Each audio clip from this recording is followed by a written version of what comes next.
আসসালামু আলাইকুম ওয়া রাহমাতুল্লাহি ওয়া বারাকাতুহু। আজকের এই পর্বে আমরা জানব, যখন হজ ফরজ হবে তখনই হজ আদায় করতে হবে। দেখুন, এটা আমরা হাদিস থেকে জানি। আল্লাহ রাসূল সাল্লাল্লাহু আলাইহি ওয়াসাল্লাম বলেছেন, যে ব্যক্তি হজের ইচ্ছা করে সে যেন দেরি না করে।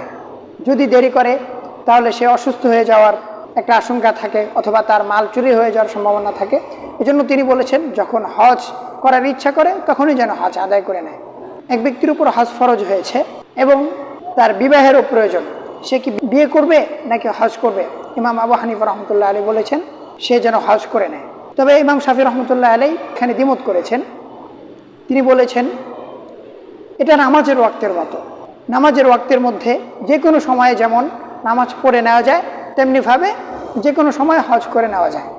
তবে দেখুন, আল্লাহ রাসূল সাল্লাল্লাহু আলাইহি ওয়াসাল্লাম বলেছেন সমস্যা হয়ে যাওয়ার সম্ভাবনা তৈরি হয়। এই জন্য দেরি করে হজ করার ব্যাপারে অনেক ওলামায়ে কেরাম বিভিন্ন হুমকি দিয়েছেন। এই জন্য আমাদের কারো উপর হজ ফরজ হয়ে গেলে আমরা যেন এটা আদায় করতে দেরি না করি।